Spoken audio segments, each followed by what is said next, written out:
Welcome back. പുതിയൊരു വീഡിയോയിലേക്ക് എല്ലാവർക്കും സ്വാഗതം. ഇന്ന് നമ്മൾ ഉണ്ടാക്കാൻ പോകുന്നത് ഒരു നാടൻ ചീനിപ്പുട്ടാണ്. നമ്മളിവിടെ വീട്ടിൽ തന്നെ അരിഞ്ഞ് കഴുകി ഉണക്കിയ 1 കിലോ ചീനിയാണ് എടുത്തേക്കുന്നത്.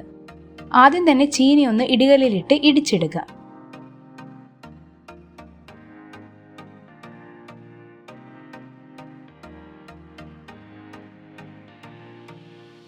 മിക്സിയിലിട്ട് പൊടിച്ചെടുക്കാനുള്ള എളുപ്പത്തിനായാണ് ഇങ്ങനെ ചെയ്യുന്നത്.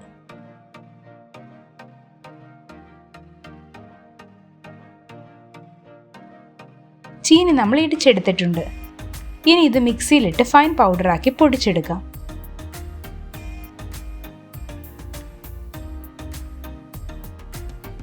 അടുത്തതായി ഇത് നമുക്കൊന്ന് ഇടഞ്ഞെടുക്കാം.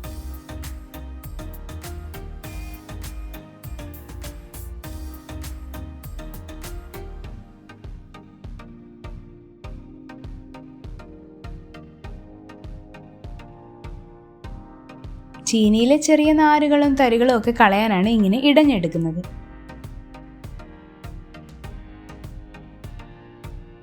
ഇനി ഇത് പുട്ടിന് പരുവത്തിന് കുഴച്ചെടുക്കാം. അതിനായി ആദ്യം ആവശ്യത്തിന് ഉപ്പുനീരൊഴിച്ച് ഒന്ന് മിക്സ് ചെയ്യാം.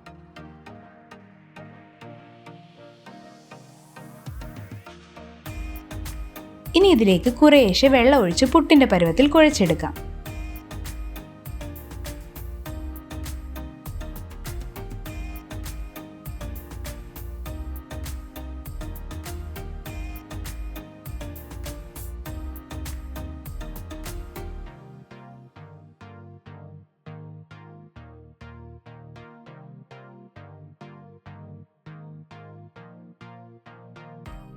കുഴച്ചു കഴിഞ്ഞ് ഒരു 10 മിനിറ്റ് കുതിരാൻ അടച്ചു വയ്ക്കാം. ഇനി പുട്ടുകുടത്തിലേക്ക് ആവശ്യത്തിന് വെള്ളം ഒഴിച്ച് അടുപ്പിൽ വയ്ക്കാം. നമ്മുടെ പൊടി കുതിർന്നു വന്നിട്ടുണ്ട്. ഇനി ഇത് ചിരട്ടപ്പുട്ട് മേക്കറിലേക്ക് നിറയ്ക്കാം. ആദ്യം ചിരകിയ തേങ്ങ,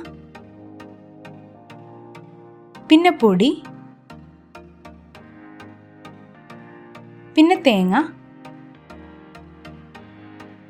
അങ്ങനെ ലെയർ ആയിട്ട് വേണം നിറച്ചെടുക്കാൻ. സാധാ പുട്ടുകുറ്റിയിൽ ഉണ്ടാക്കിയാൽ ചീനിയുടെ പശ കാരണം വെന്ത് കഴിഞ്ഞ് കുത്തിയിടാൻ പാടായിരിക്കും. അതുകൊണ്ടാണ് ചിരട്ടപ്പുട്ട് മേക്കർ ഉപയോഗിക്കുന്നത്. ഇനി ഇത് പുട്ടുകുടത്തിലേക്ക് വെച്ച് നന്നായി ആവി വരുന്നവരെ വേവിച്ചെടുക്കാം.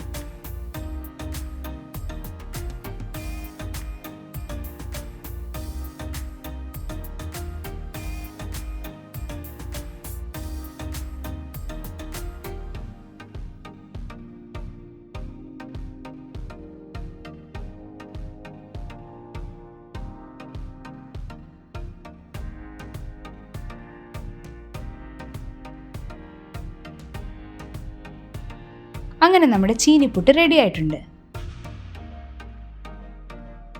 പണ്ടുകാലത്തെ മുത്തശ്ശിമാർ ഉണ്ടാക്കിയിരുന്ന ഒരു സ്വാദിഷ്ടമായ വിഭവമാണ് ചീനിപ്പുട്ട്. പുട്ടിന് കൂട്ടായി കറികളൊന്നും ഇല്ലെങ്കിലും നമുക്കിത് സ്വാദോടെ കഴിക്കാം.